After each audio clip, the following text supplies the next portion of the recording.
20 வால்யூம்பா இந்த பாட்டில். பெரிய பாட்டிலும் இருக்கு, நான் சின்ன பாட்டில் வச்சிருக்கேன். இதை விட சின்னதும் கிடைக்குது. மஜ்ரல் இது வந்து பிளாக், நான் வாங்கியிருக்கிறது பிளாக் நம்பர் 1 பிளாக். இது ரெண்டுத்தையும் மிக்ஸ் பண்ணோம்னா நமக்கு ஒரு நல்ல ஒரு பிளாக் கிடைக்கும். வாங்க மிக்ஸ் பண்ணிடலாம். ஃபர்ஸ்ட் எப்பவுமே எந்த டெவலப்பர் குட்டி கலர் பாட்டில் எதுனாலுமே நீங்க இந்த மாதிரி கலரிங்லாம் வாங்கும்போது நல்லா குலுக்கிட்டு தான் யூஸ் பண்ணணும். இது வந்து 1:1 தான் எப்பவுமே. இப்போ எந்த அளவு இந்த இது விடுறோமோ அந்த அளவு வந்து நம்ம வந்து டெவலப்பர் விடுறோமோ அந்த அளவு டியூப் யூஸ் பண்ணிக்கலாம். எங்கள் கிளைண்ட்லாம் வந்து கலரிங்னு வேணும் வந்தாங்கன்னா லோரியல் இதுதான் யூஸ் பண்ணுவேன்.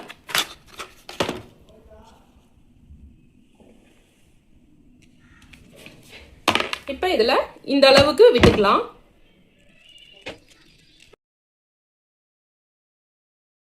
வாங்க இப்போ தலையில் க்ளவுஸ் போட்டுட்டு மிக்ஸ் பண்ணி போட்டுடலாம்.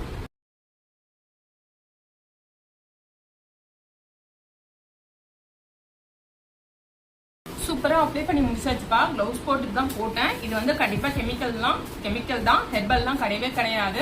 இது எப்பயாவது அவசரத்துக்கான யூஸ் பண்ணிக்கலாம். இது வந்து ப்ரொஃபஷனல், அதனால நார்மல் ஃபேன்சி ஸ்டோர்ல சூப்பர் மார்க்கெட்லாம் கிடைக்காது. டெவலப்பர் தனியா டியூப் தனியா வாங்கணும்னா இந்த காஸ்மெட்டிக் ஷாப்லாம் இருக்கு இல்லையா, அங்க போயிட்டு நீங்க வந்து இந்த மாதிரி பிளாக் போடணும். இந்த மாதிரி அவங்க லோரியல் கொஞ்சம் ஓகே, மற்றதெல்லாம் வந்து ரொம்ப கெமிக்கலா இருக்கும். கண்டிப்பா இதை அவாய்ட் பண்றது நல்லது. சரி, இந்த மாதிரியும் இருக்கு ப்ரொஃபஷனலா. லோரியல்னா இதுலலாம் வந்து இப்ப நீங்க லோரியல் கிரீம் கலர் காஸ்டிங் அந்த மாதிரி எல்லாம் பாக்குறீங்களா, இது அந்த மாதிரி கிடையாது. இது வந்து லோரியல்ல மஜ்ரல் ரேட் கொஞ்சம் கம்மியா இருக்கும், ஆனா நல்லாவே ஓட்டும். அப்புறம் வந்து ஹேர் கலர்ன்றது பர்மனண்டான்னு கேக்குறீங்க, இது வந்து போட்டது போகாது.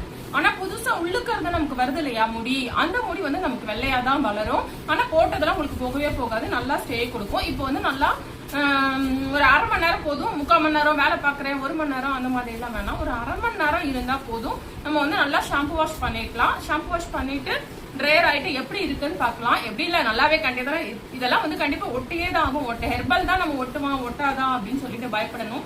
இந்த லோரியல் வந்து கண்டிப்பாவே ஒட்டும். அவ்வளவுதான்ப்பா. நம்ம வந்து அரை மணி நேரம் கழிச்சு வாஷ் பண்ணிட்டு எப்படி இருக்குன்னு பாக்கலாம்ப்பா. 1/2 hour ஆயிடுச்சுப்பா. வாஷ் பண்ணிட்டு நம்ம எப்படி இருக்குன்னு பாக்கலாம்ப்பா. அப்புறம் வாஷ் பண்ண போறதுக்கு முன்னாடி நம்ம வாஷ் பண்ற தண்ணி நமக்கு ஃபேஸ் வலியா தான் வலியும். அதனால வாஷ் பண்ண போறதுக்கு முன்னாடி நீங்க இந்த இடத்துல எல்லாம் கோகனட் ஆயிலோ ஏதாவது மாய்ஸ்சரைசிங் கிரீமோ ஏதோ ஒன்று போட்டுட்டு வாஷ் பண்ண போங்க. இல்லைன்னா நம்ம டை அப்ளை பண்றதுக்கு முன்னாடியே கூட ஃபேஸ்ல எல்லாம் நல்லா கிரீம் அப்ளை பண்ணிட்டு போட்டோம்னா நம்ம ஸ்கின் வந்து கருப்பாகாம தடுக்க முடியும். வாஷ் பண்ணும்போது தண்ணி அப்படியே ஃபேஸ் வலியா வலியும். நிறைய பேர் வந்து போடுறோம், ஏன் இப்படி ஆகுது நிறைய பேர் புரியவே புரியாது.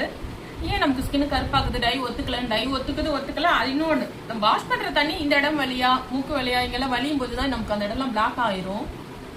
சூப்பரா வாஷ் பண்ணிட்டு வந்துட்டேன்ப்பா. இந்த கலரிங்லாம் ஒட்டி இருக்குன்னு செக் பண்ற வேலைலாம் இல்லை. கண்டிப்பா இந்த மாதிரி கெமிக்கல் கலரிங்லாம் நல்லாவே 100% ஒட்டிடும். இங்க வந்து ஒரு ஷேப் இருக்கு லைட்டா, அது வந்து ஃபேஸ் வாஷ் பண்ணும்போது கொஞ்ச நேரத்துல அது சரியா போயிடும்.